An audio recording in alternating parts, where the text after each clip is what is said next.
पहले हम देखते हैं कॉन्सेंट्रेशन ऑफ सॉल्यूशन से पहले कि सॉल्यूशन क्या होता है, हम सॉल्यूशन कैसे प्रिपेयर करेंगे। सॉल्यूशन हम कैसे प्रिपेयर करते हैं, सॉल्यूशन क्या होता है, सपोज अपने पास है एक बीकर, ठीक है, ये बीकर में हमने क्या किया, सॉल्वेंट ऐड किया, और इसमें हम क्या करेंगे, कोई भी सब्सटेंस ऐड करेंगे, और जो सब्सटेंस कम अमाउंट में रहेगा उसको हम क्या बोलते हैं, सॉल्यूट। सो जब हम सॉल्यूट को सॉल्वेंट में डिसॉल्व करेंगे और उसकी वजह से जो बनेगा उसको हम क्या बोलेंगे, सॉल्यूशन। तो ये बीकर में जो फॉर्म होगा उसको हम क्या बोलेंगे, सॉल्यूशन। तो सॉल्यूशन कैसे फॉर्म होगा, solution equals to solute plus solvent. अब ये सॉल्यूट क्या है और सॉल्वेंट क्या है, अभी ये तो पता चल गया हमें सॉल्यूशन कैसे बनेगा, जब हम सॉल्यूट को सॉल्वेंट में डालेंगे। तो ये सॉल्यूट क्या है और सॉल्वेंट क्या है, तो सॉल्यूट क्या होता है, जो भी सब्सटेंस हम ऐड करते हैं, जो भी सब्सटेंस हम ऐड करने वाले हैं वो सब्सटेंस कम अमाउंट में रहेगा। तो जो सॉल्यूशन प्रिपेयर होने वाला है वो सॉल्यूशन में जो भी कम अमाउंट में प्रेजेंट होता है उसको हम क्या बोलते हैं, सॉल्यूट। तो सॉल्यूट क्या होता है, स्मॉल अमाउंट में सॉल्यूशन में प्रेजेंट होगा। और सॉल्वेंट हम किसको बोलेंगे, जो लार्ज अमाउंट में सॉल्यूशन में प्रेजेंट रहेगा। तो जो भी सब्सटेंस लार्ज अमाउंट में प्रेजेंट है उसको हम बोलते हैं सॉल्वेंट, और जो सब्सटेंस स्मॉल अमाउंट में प्रेजेंट है जो हम सॉल्वेंट में डालेंगे उसको हम क्या बोलेंगे, सॉल्यूट। फॉर एग्जांपल हम लोग पानी ले रहे, वाटर लेंगे, वाटर का क्वांटिटी ज़्यादा है, उसमें हम लोग ने थोड़ा सा सॉल्ट ऐड किया, तो अभी यहाँ पर किसका अमाउंट कम है, NaCl का, सॉल्ट का, तो NaCl क्या हो गया अपना सॉल्यूट। वाटर की क्वांटिटी ज़्यादा है तो वो क्या हो गया अपना सॉल्वेंट। तो सॉल्यूट क्या हो रहा है, सॉल्वेंट में डिसॉल्व हो रहा है, उसके बाद क्या प्रिपेयर होगा, सॉल्यूशन। तो सॉल्यूशन कैसे प्रिपेयर होता है, सॉल्यूट प्लस सॉल्वेंट। सॉल्यूट जो स्मॉल अमाउंट में प्रेजेंट है, सॉल्वेंट जो लार्ज अमाउंट में प्रेजेंट है। ये तो हो गया सॉल्यूशन। यहाँ पर हम बात करने वाले हैं कॉन्सेंट्रेशन ऑफ सॉल्यूशन की। तो कॉन्सेंट्रेशन क्या होता है, कॉन्सेंट्रेशन हम किसको बोलते हैं, तो concentration is the amount of solute present in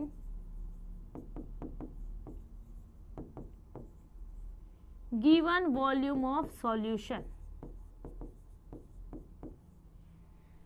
So concentration हम किसको बोलेंगे, तो जो भी अपना अमाउंट ऑफ सॉल्यूट हम लोग ने सॉल्यूशन में ऐड किया है, तो जो भी मेरा सॉल्यूशन प्रिपेयर हुआ है वो सॉल्यूशन में कितना अमाउंट ऑफ सॉल्यूट प्रेजेंट है, जब वो हम कैलकुलेट करेंगे उसको हम क्या बोलेंगे, कॉन्सेंट्रेशन। तो कॉन्सेंट्रेशन क्या होता है, amount of solute added in the given volume of solution. तो जो भी मेरा सॉल्यूशन प्रिपेयर हुआ है वो सॉल्यूशन में कितना सॉल्यूट प्रेजेंट है, वो जब हम अमाउंट कैलकुलेट करेंगे उसको हम क्या बोलते हैं, कॉन्सेंट्रेशन। क्लियर, कॉन्सेंट्रेशन क्या होता है। तो यहाँ पर हम कॉन्सेंट्रेशन को डिफरेंट फॉर्म में एक्सप्रेस करते हैं, डिफरेंट फॉर्म में उसको कैलकुलेट कर सकते हैं। जैसे कि हम कॉन्सेंट्रेशन को मास परसेंट के फॉर्म में कैलकुलेट कर सकते हैं, मोल फ्रैक्शन के फॉर्म में कैलकुलेट कर सकते हैं, मोलारिटी के फॉर्म में एंड मोलालिटी के फॉर्म में कॉन्सेंट्रेशन को हम एक्सप्रेस कर सकते हैं। तो वन बाय वन हम हर एक के लिए फॉर्मूला देखेंगे और फिर उसके बेस्ड प्रॉब्लम सॉल्व करेंगे। ठीक है, फर्स्ट डिस्कस करेंगे मास परसेंट। तो हमने अभी देखा कि कॉन्सेंट्रेशन को हम डिफरेंट फॉर्म में एक्सप्रेस कर सकते हैं। तो फर्स्ट है अपने पास मास परसेंट। तो मास परसेंट का फॉर्मूला क्या है, mass percent equals to mass of solute upon mass of solution into 100%। हम लोग ने देखा सॉल्यूशन कैसे प्रिपेयर होगा, solute plus solvent, solution equal to solute plus solvent. तो हम मास परसेंट कैसे कैलकुलेट करेंगे, तो हम लेंगे सॉल्यूट का मास, उसको डिवाइड करेंगे मास ऑफ सॉल्यूशन से। देखो मास ऑफ सॉल्वेंट नहीं है, मास ऑफ सॉल्यूशन है। तो मास ऑफ सॉल्यूशन हम कैसे फाइंड आउट करेंगे, तो मास ऑफ सॉल्यूशन हम कैसे फाइंड आउट करेंगे, मास ऑफ सॉल्यूट को ऐड करेंगे हम मास ऑफ सॉल्वेंट से, बराबर। उससे हमें क्या मिल जाएगा, मास ऑफ सॉल्यूशन, और उसको हम 100 से मल्टीप्लाई करेंगे, हमें क्या मिलेगा, मास परसेंट। क्लियर। सो मास परसेंट के बेस पहले हम एक प्रॉब्लम सॉल्व करते हैं। सो यहाँ पर है problem number 2.16। A solution is prepare by adding 2 gram of substance A to 18 gram of water.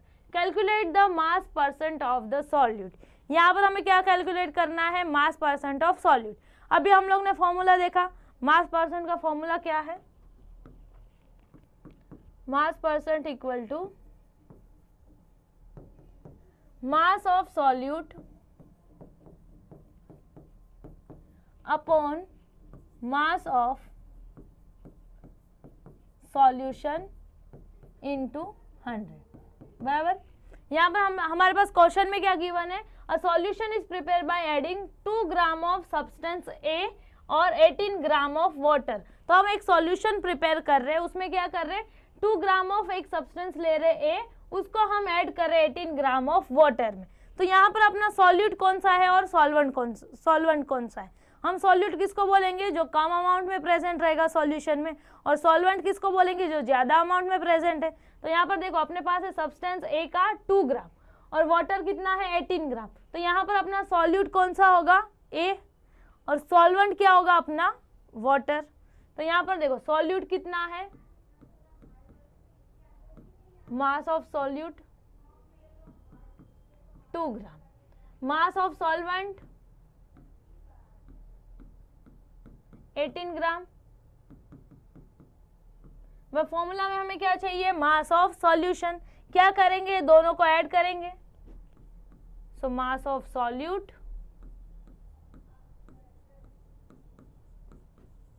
Plus mass of solvent.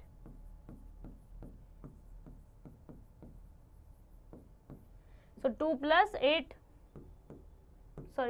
18 क्या मिलेगा, 20 ग्राम। सो हमें मिल गया मास ऑफ सॉल्यूशन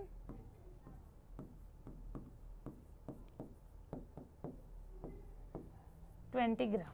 तो अपने पास मास ऑफ सॉल्यूट भी है, मास ऑफ सॉल्यूशन भी है, तो ये फॉर्मूला में इस वैल्यू पुट अप करेंगे। So percent mass equals to mass of solute कितना है 2, mass of solution is 20 into 100, 0022 क्या रहेगा 10%। तो percent mass of solute A। Clear, simple easy formula, mass percent equal to mass of solute upon mass of solution into 100%। तो यहाँ से हम मास percent value calculate कर सकते हैं। नेक्स्ट अपन सेकेंड फॉर्म कौन सा था अपना, मोल फ्रैक्शन। सो यहाँ पर हम लोग ने मास परसेंट के फॉर्म में कॉन्सेंट्रेशन फाइंड आउट किया। नेक्स्ट अभी हम देखेंगे mole fraction. So next is mole fraction. So हम लोग ने मास परसेंट स्टडी किया, नेक्स्ट अभी हम डिस्कस करेंगे मोल फ्रैक्शन। तो हम मोल फ्रैक्शन किसको बोलेंगे, हम concentration in terms of mole fraction कैसे कैलकुलेट करेंगे। सो फर्स्ट हम देखेंगे मोल फ्रैक्शन क्या है। So mole fraction is ratio of number of moles of particular component to the number of total number of moles of solution. तो यहाँ पर हम क्या करेंगे, सॉल्यूट के टर्म में भी मोल फ्रैक्शन कैलकुलेट कर सकते हैं और सॉल्वेंट के लिए भी हम मोल फ्रैक्शन कैलकुलेट कर सकते हैं। सपोज अपने पास है सब्सटेंस ए, ठीक है, सब्सटेंस ए को हम लोग ने क्या किया, बी में डिसॉल्व किया। तो ए क्या हो गया मेरा सॉल्यूट, बी क्या है सॉल्वेंट। तो हम mole fraction of solute that is A भी कैलकुलेट कर सकते हैं और mole fraction of B that is solvent के लिए भी हम कैलकुलेट कर सकते हैं। क्या है formula, so mole fraction equals to, हम लोग ने क्या बोला, number of moles of particular component. तो हमें जिसका भी कैलकुलेट करना है उसका हम नंबर ऑफ मोल्स लेंगे। अगर हमें ए सब्सटेंस के लिए कैलकुलेट करना है तो हम क्या लेंगे, number of moles of substance A. अगर हमें बी के लिए कैलकुलेट करना है, बी क्या है मेरा सॉल्वेंट, अगर हमें mole fraction of solvent calculate करना है तो हम क्या करेंगे, number of moles of substance B. ठीक है, उसको हम डिवाइड किससे करेंगे, total number of moles of solution. So हम क्या करेंगे, उसको डिवाइड करेंगे सॉल्यूशन का नंबर ऑफ मोल से। अभी देखो सॉल्यूशन का नंबर ऑफ मोल्स हम कैसे करेंगे, सो जो भी सॉल्यूट का नंबर ऑफ मोल्स रहेगा और जो सॉल्वेंट का नंबर ऑफ मोल्स रहेगा वो दोनों को ऐड कर देंगे, तो हमें क्या मिल जाएगा, number of moles of solution. हम ये भी डिस्कस करेंगे कि हम नंबर ऑफ मोल्स कैसे कैलकुलेट करेंगे, ठीक है। सो मोल फ्रैक्शन का फॉर्मूला क्या होगा, mole fraction of A equals to number of moles of A. अगर हमें ए का फाइंड आउट करना है तो हम न्यूमरेटर में क्या लेंगे, number of moles of A, और डिनोमिनेटर में क्या है, total number of moles of solution, तो number of moles of solution. अभी देखो number of moles of solution को मैंने, number of moles of A को मैंने लिखा है Na, तो Na क्या है मेरा, number of moles of solute. अभी नीचे क्या चाहिए हमें, डिनोमिनेटर में देखो number of moles of solution, तो सॉल्यूशन हम कैसे करेंगे, तो जो भी सॉल्यूट का नंबर ऑफ मोल्स रहेगा that is number of moles of A, plus हम क्या करेंगे, सॉल्वेंट का नंबर ऑफ मोल्स ऐड कर देंगे, और सॉल्वेंट है अपना बी, तो Na प्लस Nb क्या हो जाएगा, number of moles of solution. तो हम मोल फ्रैक्शन ये फॉर्मूला के थ्रू कैलकुलेट कर सकते हैं। सेम हम अभी बी के लिए भी कैलकुलेट करेंगे, सेम फॉर्मूला, बस चेंज क्या होगा, यहाँ पर हम लोग ने न्यूमरेटर में number of moles of A लिया था, यहाँ पर हम क्या लेंगे, number of moles of B. तो हमें जिसका भी नंबर ऑफ मोल्स कैलकुलेट करना, मोल फ्रैक्शन कैलकुलेट करना है, उसका नंबर ऑफ मोल्स हम लोग न्यूमरेटर में लेंगे, और डिनोमिनेटर तो सेम ही रहेगा, यहाँ पर भी हम number of moles of solution लेंगे, और यहाँ पर भी देखो डिनोमिनेटर में number of moles of solution ही है, सिर्फ क्या चेंज हो रहा है, न्यूमरेटर। हमें जिसका वैल्यू कैलकुलेट करना है, जिसका मोल फ्रैक्शन वैल्यू कैलकुलेट करना है, उसका हम नंबर ऑफ मोल्स न्यूमरेटर में लिखेंगे, ठीक है, इजी। तो अगर हमें mole fraction of B calculate करना है तो हम क्या करेंगे, number of moles of B upon number of moles of solution. Number of moles of B को हम किससे रिप्रेजेंट कर रहे हैं, N B, so N B upon solution का नंबर ऑफ मोल्स क्या हो जाएगा, Na plus N B. Clear, तो ये फॉर्मूला के थ्रू हम मोल फ्रैक्शन कैलकुलेट कर सकते हैं। अभी हम नंबर ऑफ मोल्स कैसे कैलकुलेट करेंगे वो हम जब प्रॉब्लम सॉल्व करेंगे नेक्स्ट, तो उसमें डिस्कस करेंगे। So the next is molality. हम लोग ने मोलारिटी डिस्कस किया, नेक्स्ट अभी हम डिस्कस करेंगे मोलालिटी। सो मोलालिटी को हम स्मॉल m से रिप्रेजेंट करेंगे, जैसे मोलारिटी को हम कैपिटल M से रिप्रेजेंट कर रहे थे। तो नेक्स्ट इज मोलालिटी। मोलालिटी हम किसको बोलेंगे, so molality is the number of moles of solute present in 1 kilogram of solvent. So 1 kilogram of solvent में कितने number of moles of solute present है, उसको हम क्या बोलेंगे, मोलालिटी। मोलारिटी में हम क्या बोल रहे थे, वॉल्यूम ऑफ सॉल्यूशन, वहां पर हम लोग ने वॉल्यूम की बात किया था। यहाँ पर हम क्या बोल रहे हैं, मास ऑफ सॉल्वेंट, ठीक है। वहां पर हम क्या बोल रहे थे, volume of solution in litre, वहां पर सॉल्यूशन का वॉल्यूम हम कंसीडर कर रहे थे। यहाँ पर हम क्या कंसीडर कर रहे हैं, मास ऑफ सॉल्वेंट। क्लियर, वहां पर हम बोल रहे थे number of moles of solute in 1 litre या इन लीटर ऑफ सॉल्यूशन। यहाँ पर हम क्या बोलेंगे कि number of moles of solute कितने प्रेजेंट है सॉल्वेंट में, और सॉल्वेंट का मास होना चाहिए किलोग्राम में, और उसको हम बोलेंगे मोलालिटी। तो मोलालिटी का फॉर्मूला क्या होगा, so molality equals to number of moles of solute upon mass of solvent in kilogram. तो यहाँ पर देखो न्यूमरेटर तो दोनों में सेम ही है, number of moles of solute, change क्या हो रहा है, डिनोमिनेटर। वहां पर हम क्या बोल रहे थे, volume of solution in litre. यहाँ पर हम क्या कंसीडर करेंगे, mass of solvent in kilogram. तो यहाँ पर हमारे पास है मास ऑफ सॉल्वेंट, और वो किस में होना चाहिए, किलोग्राम में होना चाहिए, उसको हम बोलेंगे मोलालिटी। क्लियर, सो इसके बेस्ड हम प्रॉब्लम सॉल्व करेंगे। So the next is problem number 2.18। The density of 3 molar solution of NaCl is 1.25 ग्राम पर ml। तो यहाँ पर हमें डेंसिटी गिवन है और 3 मोलर, देखो कैपिटल M है, मतलब हमें मोलारिटी गिवन है, ठीक है। मोलारिटी का यूनिट क्या होता है, मोल पर लीटर, और मोल पर लीटर को ही हम M से रिप्रेजेंट करते हैं, कैपिटल M से। तो मोलारिटी का यूनिट है कैपिटल M, या तो आप लिख सकते हैं मोल पर लीटर। तो यहाँ पर अपने पास molarity present. Calculate the molality of solution, हमें क्या कैलकुलेट करना है, molality, yes or no. So molality का फॉर्मूला अभी हम लोग ने डिस्कस किया। सो मोलालिटी को हम स्मॉल m से रिप्रेजेंट करेंगे। फॉर्मूला क्या था, number of moles of solute upon mass of solvent in kilogram बराबर। सो यहाँ पर देखो हमारे पास मोलारिटी गिवन है, दैट इज 3 मोलर। तो यहाँ पर हम क्या बोलेंगे, अपने को नंबर ऑफ मोल्स तो गिवन है सॉल्यूट का 3 बराबर, number of moles value given है। हमें फिर अभी क्या कैलकुलेट करना पड़ेगा, मास ऑफ सॉल्वेंट बराबर, वो तो अपने पास नहीं है। अपने पास क्या प्रेजेंट है, और देखो डेंसिटी बराबर, तो ये डेंसिटी का यूज करेंगे हम, और पहले क्या करेंगे, मास ऑफ सॉल्वेंट कैलकुलेट करेंगे। तो मास ऑफ सॉल्वेंट हम कैसे कैलकुलेट करेंगे, देखो अपन क्या करेंगे, मास ऑफ सॉल्यूट निकालेंगे, मास ऑफ सॉल्यूशन निकालेंगे। तो सॉल्यूशन के मास में से हम सॉल्यूट का मास माइनस कर देंगे ना, तो हमें क्या मिल जाएगा, मास of solvent. Yes or no, solution क्या होता है, सॉल्यूट प्लस सॉल्वेंट। हमें किसका मास चाहिए, सॉल्वेंट का। तो हम क्या करेंगे, मास ऑफ सॉल्यूशन में से मास ऑफ सॉल्यूट माइनस कर देंगे, तो हमें मिल जाएगा मास ऑफ सॉल्वेंट।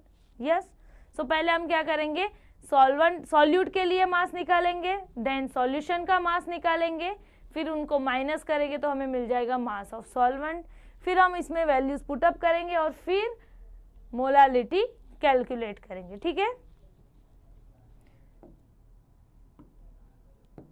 सो यहाँ पर देखो अपने पास डेंसिटी किसका है, सॉल्यूशन का। The density of 3 molar solution, solution का डेंसिटी है 1.25 ग्राम पर ml। तो डेंसिटी का फॉर्मूला ऑलरेडी हमें मालूम है, डेंसिटी क्या होता है, मास अपॉन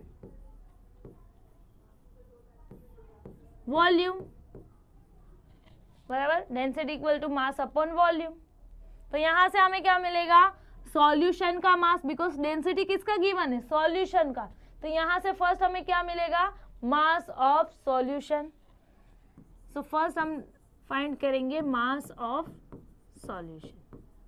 सो मास क्या हो जाएगा, डेंसिटी इनटू वॉल्यूम। यहाँ पर देखो हमारे पास वॉल्यूम नहीं है, तो हम क्या कंसीडर करेंगे, 1 लीटर। तो यहाँ पर हम 1 लीटर में वैल्यू कैलकुलेट करेंगे, बट जो डेंसिटी वो किस में है, देखो ml में है। तो हमें 1 लीटर को भी क्या करना पड़ेगा, ml में कन्वर्ट करना पड़ेगा, बिकॉज यहाँ पर हम mass of solution in 1 litre calculate कर रहे हैं। So mass of solution in 1 litre. ठीक है, तो 1 लीटर, बट यहाँ पर देखो डेंसिटी किस में है, मिलीलीटर में ना। तो हम दो वैल्यू को जब मल्टीप्लाई करें तो उनके यूनिट सेम होने चाहिए। तो यहाँ पर देखो वॉल्यूम को हम लीटर में लेंगे और डेंसिटी में वो ml में है, तो हमें क्या करना पड़ेगा, लीटर को भी ml में कन्वर्ट करना पड़ेगा। तो 1 litre equals to how much ml, 1000। तो यहाँ पर डेंसिटी कितना है, 1.25।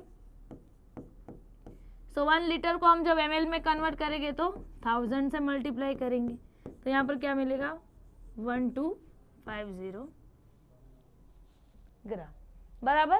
सो यहाँ पर हमें मिल गया मास ऑफ सॉल्यूशन। नेक्स्ट अभी हम फाइंड आउट करेंगे क्या, मास ऑफ सॉल्यूट। तो मास ऑफ सॉल्यूट, सॉल्यूट कौन सा है अपने पास, देखो NaCl। So next we will find out mass of NaCl in 1 litre. So यहाँ पर देखो हमारे पास molarity, that is number of moles value given है। तो हम क्या करेंगे, नंबर ऑफ मोल्स का फॉर्मूला यूज करेंगे। देखो नंबर ऑफ मोल्स का फॉर्मूला क्या है, number of moles equals to mass upon molar mass. अभी हम लोग ने देखा यही फॉर्मूला। हमें क्या कैलकुलेट करना है, मास। तो हम क्या करेंगे, मोलार मास को मल्टीप्लाई कर देंगे नंबर ऑफ मोल से। So number of moles into molar mass, इससे हमें मिल जाएगा मास of NaCl। Number of moles तो अपने पास गिवन है 3। मोलार मास क्या होगा, NaCl का कैलकुलेट करना पड़ेगा। सो फर्स्ट हम NaCl के लिए मोलार मास कैलकुलेट करेंगे। सो यहाँ पर देखो मोलार मास क्या होगा, सो यहाँ पर है सोडियम, सोडियम का होता है 23 एटॉमिक मास, क्लोरीन का होता है 35.5। सो ऐड कर देंगे,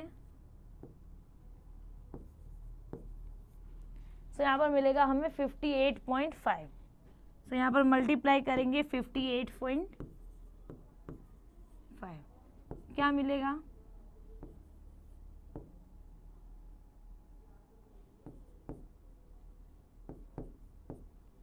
175.5। तो यहाँ पर हमें क्या मिल गया, मास ऑफ सॉल्यूट भी मिल गया, मास ऑफ सॉल्यूशन भी मिल गया। अब क्या करेंगे, हम दोनों को माइनस कर देंगे, तो हमें क्या मिल जाएगा, मास of solvent.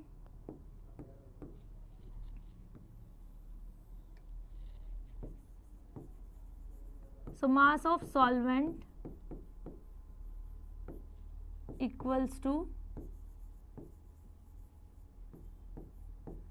mass of solution minus mass of solute,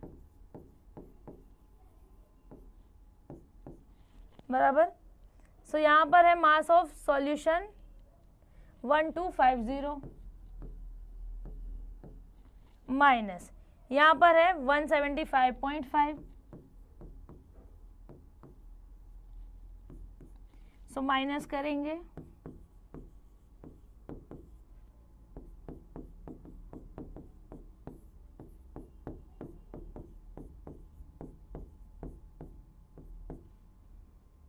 सो हमें वैल्यू मिलेगा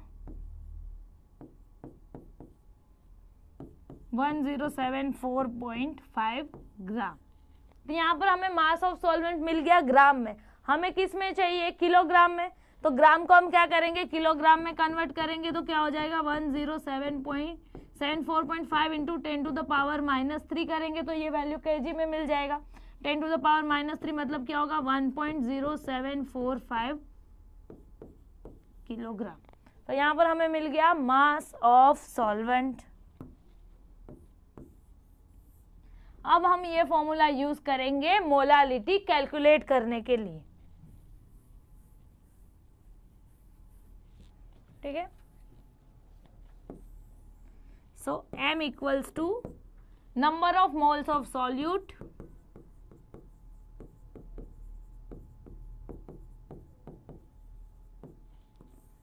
अपॉन में लिखेंगे हम mass of solvent in kilogram. Solute का कितना है, number of moles 3, mass of solvent कितना है 1.0745। सो 3 अपॉन 1.0745 डिवाइड करेंगे तो हमें मिलेगा वैल्यू 2 पॉइंट समथिंग। तो यहाँ पर उसका यूनिट है एम। मोलार, इसको हम बोलते हैं मोलार। देखो नंबर ऑफ मोल्स का यूनिट होता है मोल, मास ऑफ सॉल्वेंट है किलोग्राम। तो यहाँ पर हम यूनिट में क्या लिखेंगे, मोल अपॉन किलोग्राम। तो आप स्मॉल m से भी उसको लिख सकते हो, या तो आप मोल पर किलोग्राम भी यूनिट यूज कर सकते हो। तो यहाँ पर हमें मिला मोलालिटी इक्वल्स टू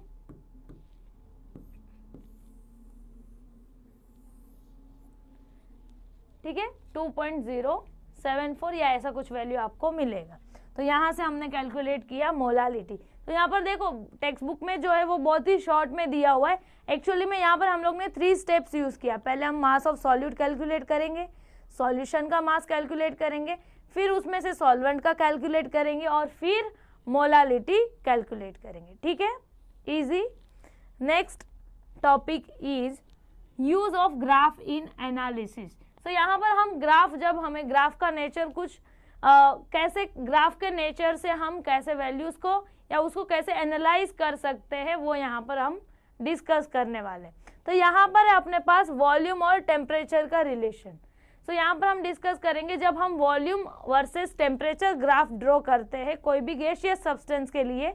हमने क्या किया, एक गैसियस सब्सटेंस लिया, उसका हम लोग ने volume versus temperature graph draw किया, ठीक है।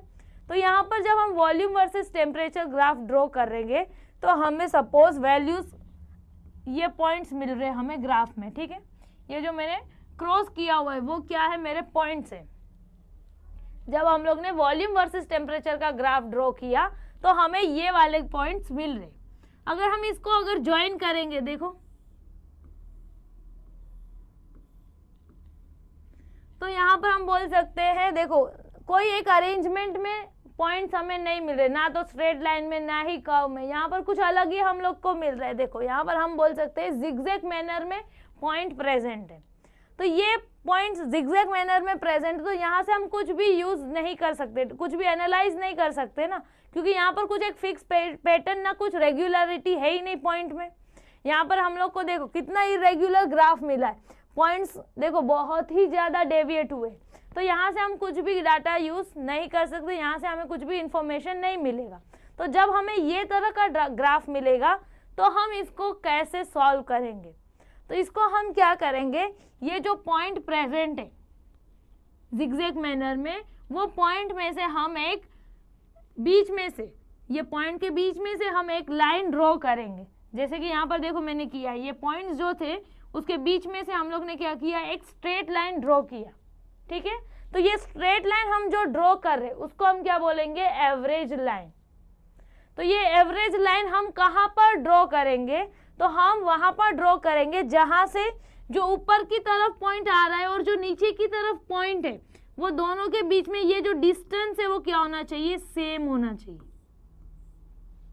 जो हम ये एवरेज लाइन ड्रॉ करेंगे, वो एवरेज लाइन हम कहाँ पर ड्रॉ करेंगे, तो जो ऊपर की तरफ पॉइंट आएंगे और जो नीचे की तरफ पॉइंट प्रेजेंट है लाइन की, वो दोनों का डिस्टेंस क्या होना चाहिए, एवरेज लाइन से सेम होना चाहिए। तो हम लोग ने क्या किया, एक एवरेज लाइन ड्रॉ कर दिया, इसको हम बोलेंगे एवरेज लाइन। और ये एवरेज लाइन की ऊपर की तरफ जो पॉइंट प्रेजेंट है, जो रेड कलर के क्रॉस दिख रहे, जो क्या है अपना एवरेज लाइन के ऊपर की तरफ प्रेजेंट है, तो उसको हम क्या बोलेंगे, पॉजिटिव डेविएटेड पॉइंट। इसको हम बोलेंगे पॉजिटिव डेविएशन। और जो एवरेज लाइन के नीचे की तरफ पॉइंट प्रेजेंट है, जो ब्लू कलर के क्रॉस है, उसको हम क्या बोलेंगे, नेगेटिव डेविएशन। तो यहाँ पर हम लोग ने क्या किया, जो हम लोग को ग्राफ इरेग्युलर ग्राफ मिला था उसको हम लोग ने रेगुलर लाने का ट्राई किया। तो यहाँ पर जो जिगजैग मैनर में पॉइंट प्रेजेंट थे वहां से हमें कुछ भी इंफॉर्मेशन नहीं मिल रहा था, तो हम लोग ने क्या किया, वो पॉइंट के बीच में से एक एवरेज लाइन ड्रॉ किया। और वो एवरेज लाइन हम लोग ने वैसे ड्रॉ किया कि उसकी ऊपर की तरफ और नीचे की तरफ जो पॉइंट प्रेजेंट है वो सेम डिस्टेंस पे प्रेजेंट रहेंगे। और हम लोग ने क्या किया, यहाँ पर वो लाइन पे परपेंडिकुलर ड्रॉ किया, और एवरेज लाइन की ऊपर की तरफ के जो पॉइंट है उसको हम पॉजिटिव डेविएशन बोलेंगे, और एवरेज लाइन की नीचे की तरफ जो पॉइंट प्रेजेंट है उसको हम नेगेटिव डेविएशन बोलेंगे। क्लियर। तो ये जो टॉपिक हम लोग ने अभी लास्ट में डिस्कस किया, ये थियरीज में कभी एग्जाम में पूछा नहीं जाता है, बट जब हम प्रैक्टिकल करेंगे और इस तरह का अगर हमें ग्राफ मिलता है तो हम इसको सिंपल करने के लिए ऐसे उसका यूज कर सकते हैं। सो यहाँ पर अपना चैप्टर नंबर 2 फिनिश होता है। आई होप सबको इंटरेस्टिंग लगा होगा। अगर हमारा वीडियो आपको इंटरेस्टिंग लगा है तो please do like, share and subscribe to our channel. Thank you.